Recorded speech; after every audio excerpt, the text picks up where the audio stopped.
Bien, y como es de conocimiento de ustedes, en este momento vamos a trabajar el curso de lengua y literatura. Vamos a desarrollar un tema muy importante y por eso solicitamos que presten mucha atención. Recordemos que acá en el curso de lengua y literatura lo que pretendemos es de que usted entienda que es muy importante escribir y hablar correctamente.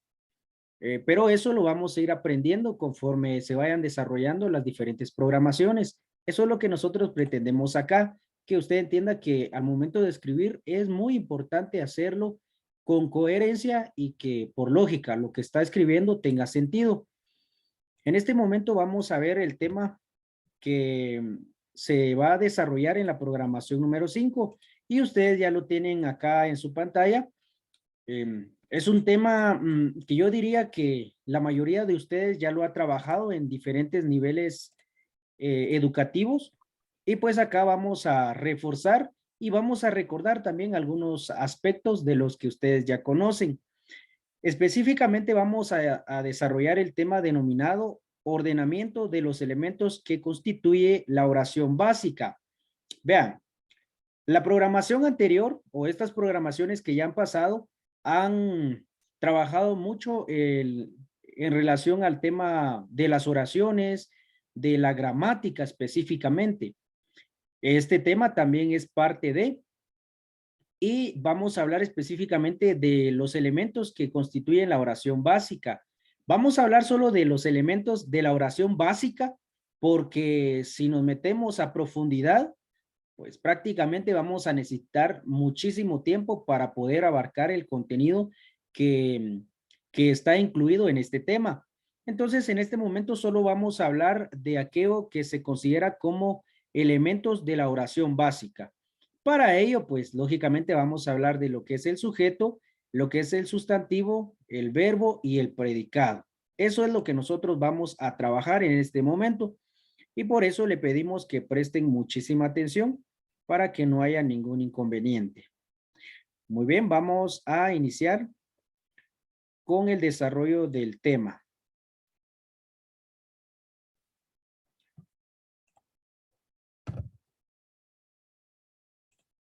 Muy bien. Entonces, antes de entrar con estos elementos, necesitamos ver lo siguiente. Esto que está en la pantalla, miren. Debemos entender esto y lo vamos a hacer un poquito rápido para que el tiempo no se nos acabe. Primero, tenemos acá lo siguiente. Esto. Y nos indica que la oración es la unidad lingüística mínima, pero aquí le vamos a agregar con sentido. Ojo, la oración es la unidad lingüística mínima que tiene sentido.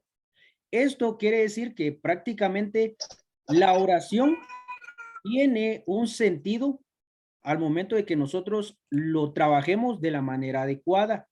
En los diferentes textos o libros, pues nosotros podemos ir resaltando las diferentes oraciones que componen ese texto. Y cada oración que nosotros vayamos encontrando va a tener un sentido. Por eso acá está este punto. Como siguiente punto tenemos algo relacionado con lo que se acaba de indicar y nos dice lo siguiente. La oración como unidad estructural está constituida por dos sintagmas fundamentales desde el punto de vista semántico. Ahora, cuando nosotros hablamos de esto, recordemos que, como se dijo anteriormente, la oración va a constituir diferentes textos. Por ejemplo, si nosotros hablamos de un libro, dentro de ese libro vamos a encontrar muchas oraciones. Pero aquí lo que nos indica este punto es de que las oraciones van a estar constituidas por dos sintagmas fundamentales. Esto no quiere decir que siempre van a aparecer estos sintagmas. En ocasiones solo va a aparecer uno o en determinado momento van a aparecer dos. Por eso aquí dice por dos sintagmas fundamentales. Cuando nosotros hablamos de los sintagmas, ¿a qué nos referimos? Propiamente, la palabra sintagma hace referencia a la palabra o las palabras que están conformando a un elemento. Escuche bien eso. ¿ya? Entonces, hablando directamente de esto que tiene el punto, ¿a qué se está refiriendo? Que en las oraciones vamos a encontrar a dos sintagmas. Uno, está el sintagma nominal y dos, el sintagma verbal. Vea esto. Aquí está lo que dice el punto. Tenemos dos sintagmas en las oraciones, el nominal y el verbal. ¿Cuándo nosotros decimos que es un sintagma nominal y cuándo un verbal? Esto lo vamos a entender muy fácil. Por ejemplo, tenemos acá esta oración. Lo está viendo usted. Recuerde que inicia con mayúscula y termina con punto, según lo que han visto ustedes. La oración dice de la siguiente manera. Pedro barre su vereda. Si nosotros queremos identificar el sujeto y el predicado, lo hacemos de la siguiente manera. Así rapidito, más adelante lo vamos a analizar, pero así rapidito lo hacemos de la siguiente manera. Pedro es el sujeto y barre su vereda es el predicado. Entonces acá tenemos el sujeto y acá tenemos el predicado. Ahora bien, cuando el texto o el contenido acá dice de que hay dos sintagmas fundamentales, está hablando del nominal y el verbal. Cuando nos referimos al nominal, nos estamos refiriendo a las palabras que están conformando el sujeto. Es decir, que el sujeto acá específicamente también va a jugar la función de ser un sintagma, pero específicamente un sintagma nominal. Y el predicado, todo lo que constituye el predicado, va a jugar la función de ser un sintagma, en este caso, verbal. Este sintagma, como usted ve, está conformado por 1, 2 y 3 palabras. Barre, su y vereda. Entonces, aquí nos damos cuenta de los dos sintagmas a los cuales hace referencia su programación de estudios. Mucho ojo con eso. ¿Ya? Bueno, entonces seguimos. Y aquí vamos a ver algo que también es muy interesante. Vamos a borrar, bueno, vamos a dejar eso ahí para que nos apoye todavía.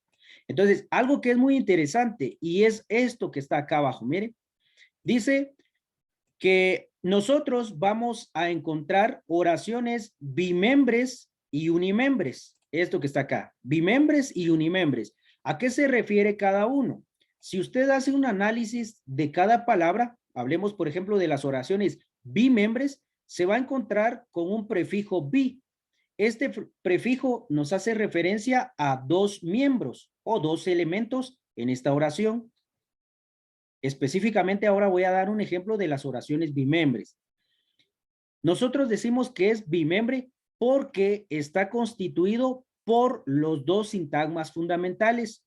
O sea que tiene el sintagma nominal y el sintagma verbal. En pocas palabras, esta oración tiene sujeto y predicado, tal y como usted lo está viendo en el ejemplo que aquí le estamos proyectando, en donde dice Pedro barre su vereda. Si usted se fija, como lo analizamos anteriormente, tenemos acá que Pedro es el sujeto y es el sintagma nominal.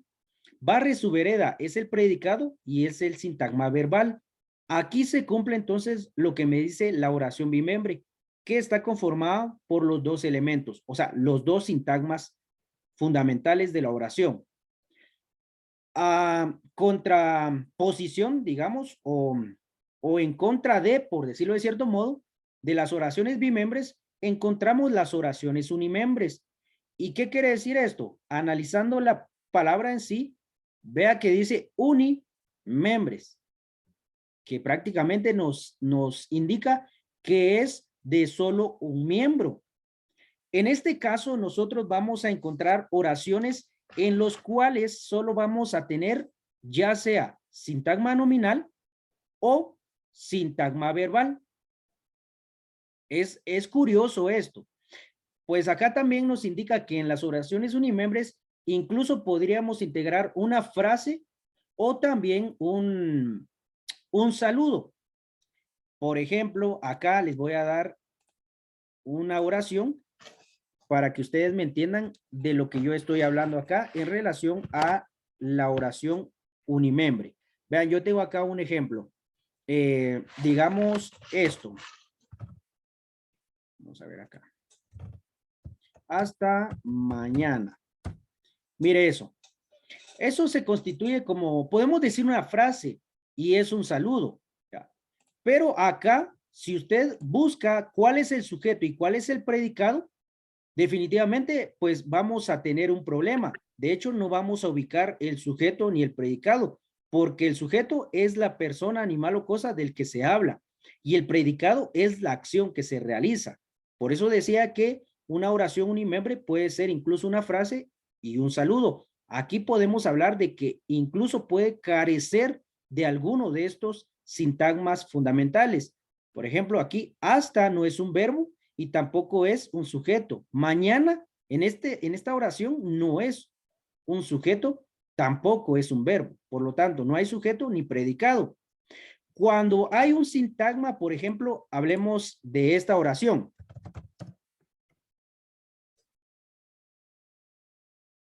Hace mucho calor.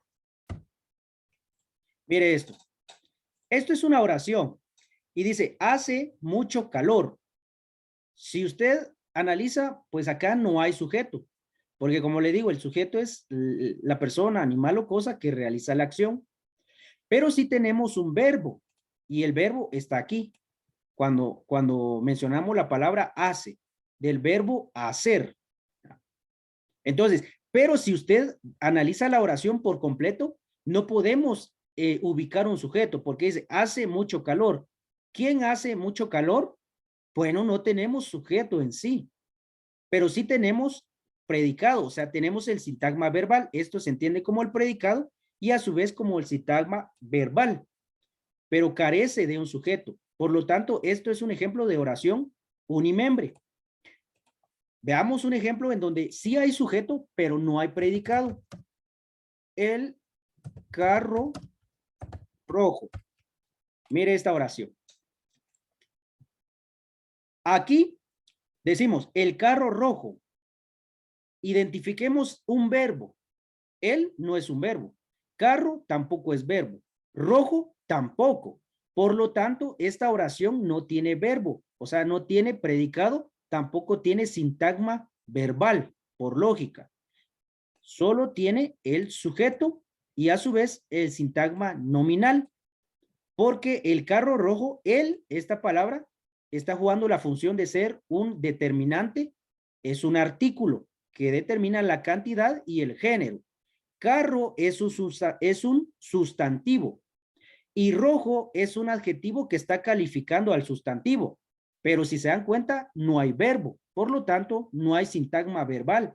Entonces, solo tenemos el sintagma nominal que automáticamente nos indica que esto es un ejemplo de una oración unimembre. Mucha atención con eso, por favor. Siguiendo, nos dice, las oraciones se pueden clasificar también en simples y en compuestas. Cuando nosotros hablamos de una oración simple, cuando en la oración solo identificamos un verbo. Ojo con eso, un verbo. El ejemplo claro de la oración simple es lo que tenemos acá. Pedro barre su vereda. ¿Cuál es el verbo? Barre, de barrer. ¿Existe otro? No. Por lo tanto, solo hay un verbo. Entonces, esta oración se clasifica como simple, porque solo tiene un verbo. Ahora bien, vamos a borrar esto y vamos a identificar acá una oración compuesta. La oración compuesta es cuando en ella hay dos o más verbos. Por ejemplo, Pedro juega y ríe en el campo. Vamos a ver. Y juega, sí, y ríe en el campo. Muy bien. Aquí automáticamente nosotros vemos el tema de una oración compuesta. ¿Por qué? Porque si usted se puede dar cuenta, acá nosotros tenemos dos verbos. El verbo que es juega, que se deriva de jugar, y ríe, que se deriva de reír. Entonces, tenemos dos verbos. Automáticamente esto se va a clasificar como una oración compuesta. Así es como nosotros debemos ir entendiendo este aspecto. Ven, ya por último, en relación a esto que tenemos acá, dice, sus elementos son varios. Cuando habla o cuando indica esto, se refiere a los elementos de la oración, que son varios elementos. Así como yo le dije hace un momento, esto es un artículo, es un determinante, esto es un adjetivo, esto es un sustantivo, y podemos ir analizando, es una oración específicamente, y se va a dar cuenta que tiene muchos elementos, por eso dice que son varios. Pero aquí vamos a hablar de los básicos. Entendiendo esto que ya se les explicó, entonces vamos a hablar de los elementos básicos que hay en una oración que no sea compleja, sino una oración sencilla. Bueno, y tenemos acá esto nuevamente, porque ahora sí vamos a desarrollar los puntos que aquí nos están indicando. Bien, empecemos con el sujeto, así como usted lo está viendo acá. El sujeto. Recordemos, esto es de cajón, o sea, es algo que ustedes ya lo saben. El sujeto es la persona, animal o cosa de la que se está hablando. El sujeto lo podemos identificar al hacer una interrogante, o sea, una pregunta. Dependiendo si en nuestra oración se está desarrollando una, o mejor dicho, si se está desarrollando una oración en singular o en plural, porque eso es lo que tenemos que identificar para luego realizar la pregunta y poder determinar cuál es el sujeto. ¿Por qué digo esto?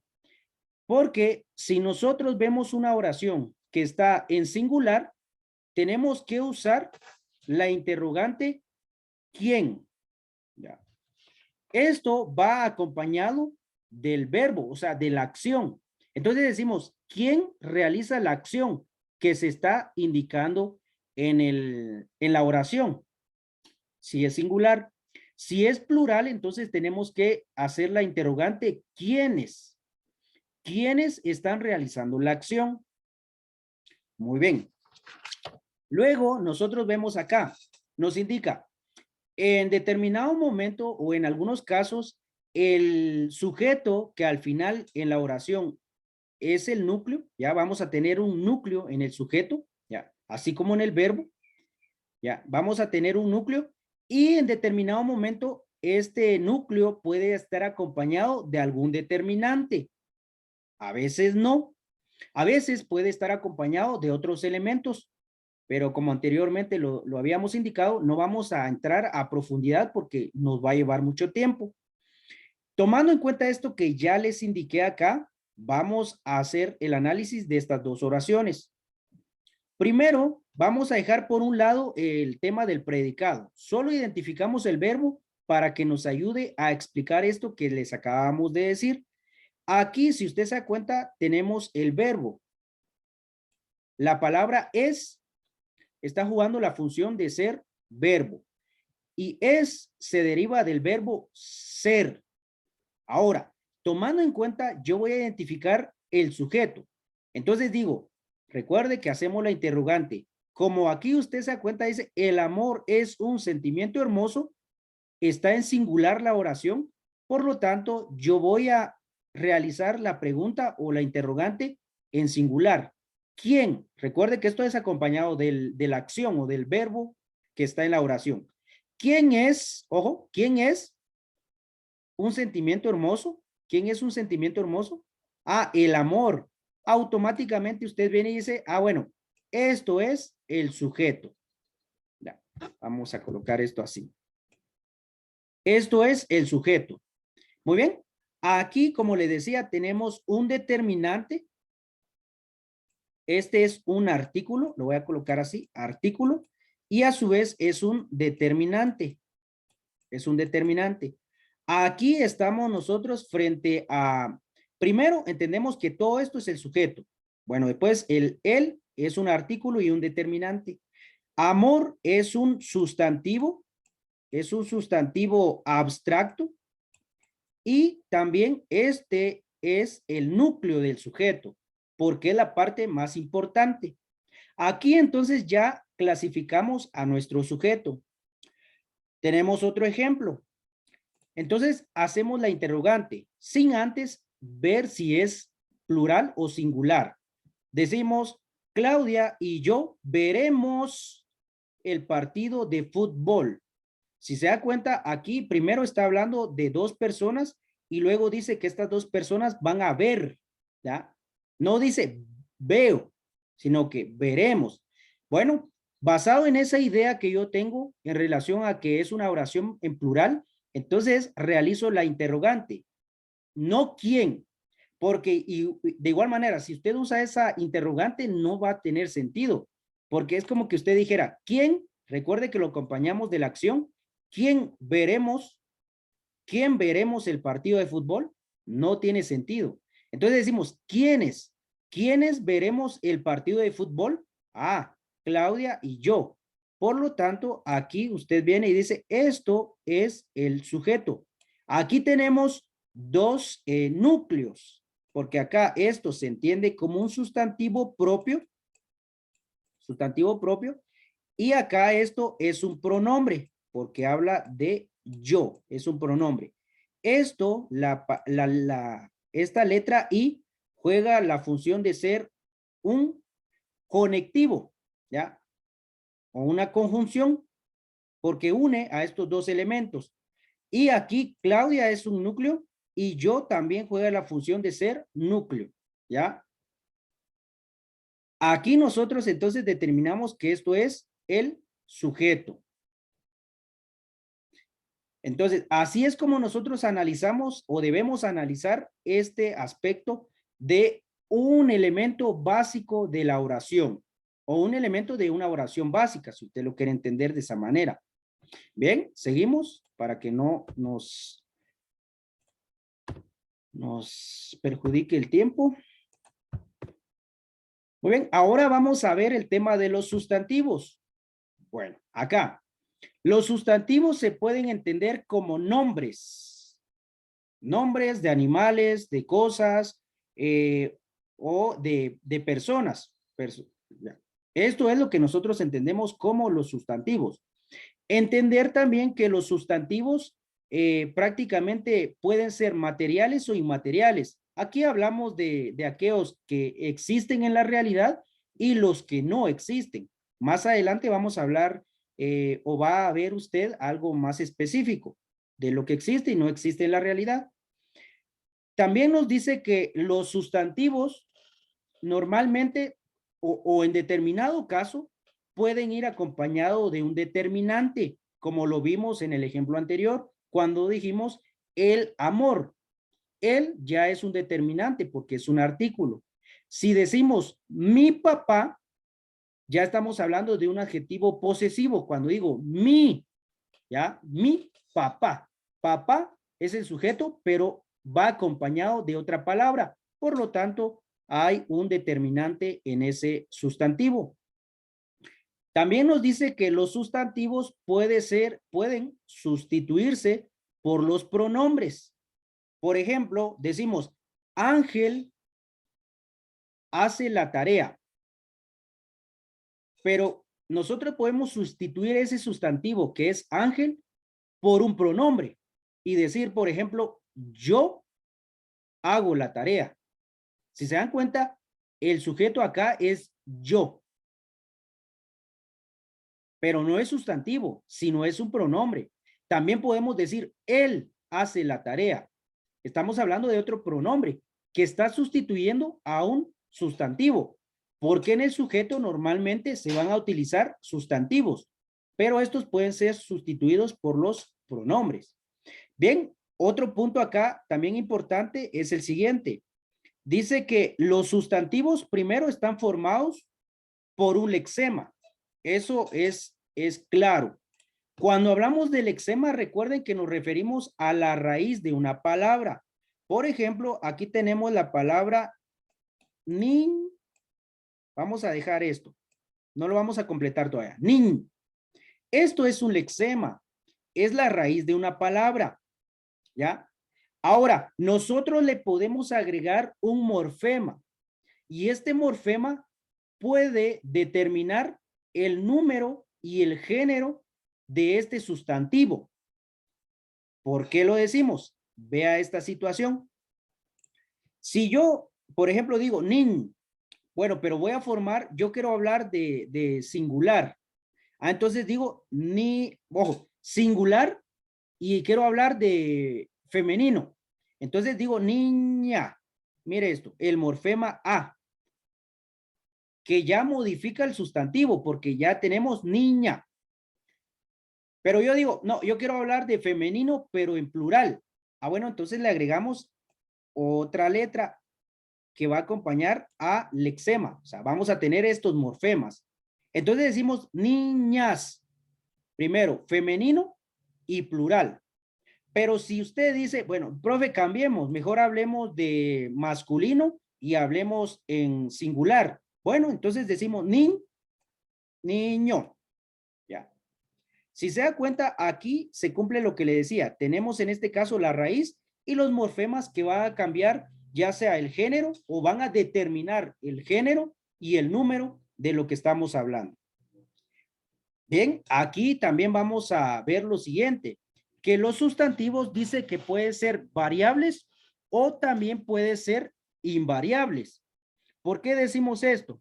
Porque prácticamente en determinado momento pueden cambiar su género y en determinado momento no. Ahora bien, para entender esto, nos vamos a dirigir a este punto, que nos hace referencia a casos especiales en relación a los sustantivos. Tenemos acá una imagen. Esta imagen se entiende como, nosotros lo interpretamos como azúcar. Ojo, casos especiales. Este caso especial específicamente lo vamos a denominar como ambiguo.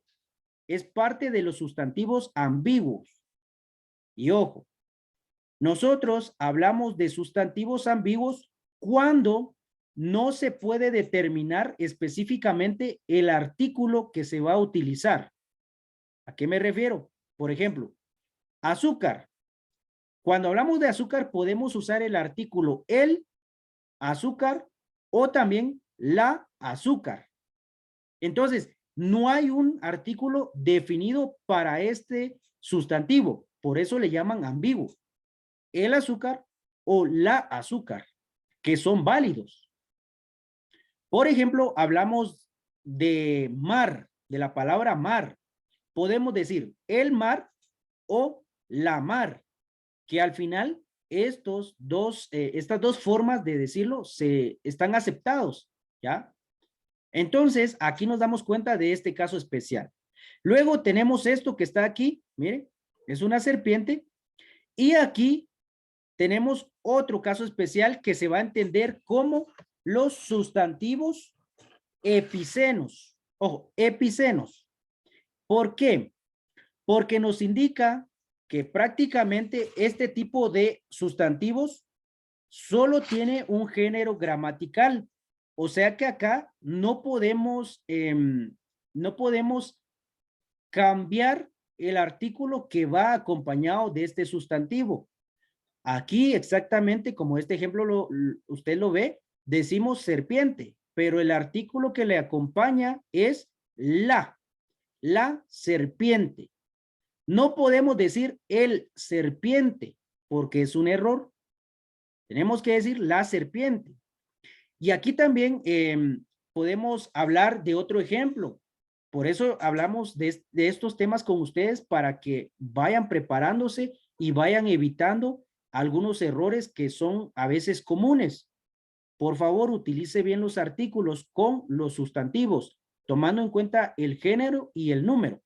Aquí hay un caso especial que a veces se da cuando hablan de la palabra flor o del sustantivo flor. Y muchos dicen el flor. El flor.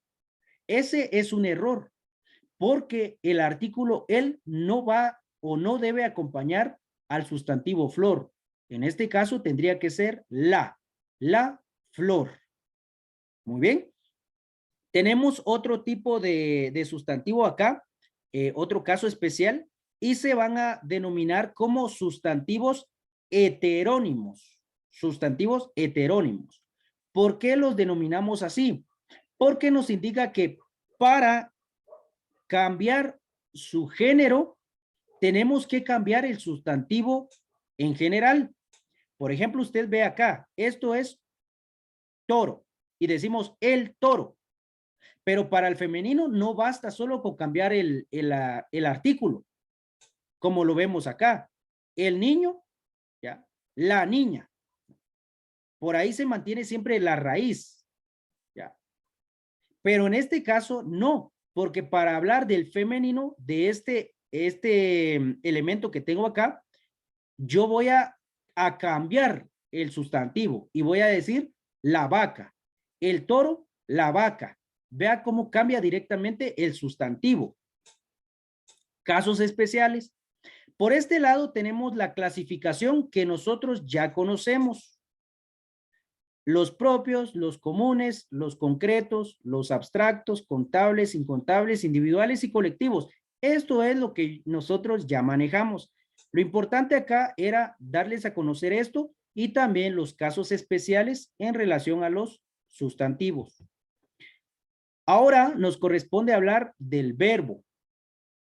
El verbo, pues esto ya nos vamos a ir más rápido porque esto es práctico de entender. ¿Qué es el verbo? Este elemento es aquella acción que se está realizando en la oración. Por ejemplo, cuando usted dice, Pedro come pan. Si se da cuenta, aquí nosotros vamos a ver que esto es el verbo. Porque es la acción, esto que nos está diciendo, es la acción que se está realizando en la oración. Usted identifica, ¿cuál es la acción acá? Pedro no es acción. Pan tampoco es acción, pero come sí, porque nos dice comer. Entonces es la acción. También su programación nos dice que en esto del verbo no necesariamente tiene que ser una actividad física, porque puede ser una actividad cognitiva. Por ejemplo, el hecho de decir, Pedro piensa en María, por ejemplo. Este es un ejemplo. Aquí usted se da cuenta, tenemos la acción, que es pensar, pero pensar no es una actividad física, sino es una actividad cognitiva de pensamiento, pero también se puede constituir como verbo. Ojo con eso, que es muy importante. Bien, pasamos al último aspecto, que va muy relacionado o específicamente relacionado a lo que acabamos de decir. Y en este caso hablamos del predicado. ¿Qué es el predicado? Por favor, antes de seguir, necesito que apunten sus apellidos y nombres en el chat. Ya está la instrucción, por favor. Bien, seguimos ya para finalizar. Tenemos acá lo que es el predicado. Y el predicado se entiende como la acción acompañado de lo que complementa el predicado. Por ejemplo, acá decimos, Pedro barre su patio, por ejemplo. Pedro barre su patio. Si se da cuenta, nos dice que el predicado es la acción, que es barre, esto, y también lo que complementa a la acción. Aquí sería su patio. Por lo tanto, barre su patio sería el predicado y aquí nosotros entendemos este elemento que es el predicado, que tiene que ver con el verbo más aquello que lo acompaña. Todo eso conforma lo que llamamos predicado. Muy bien. Ahora sí, como ustedes se dan cuenta, llegamos al final de la clase. Agradecemos mucho la atención prestada y deseamos que pasen una excelente tarde y que Dios nos los bendiga.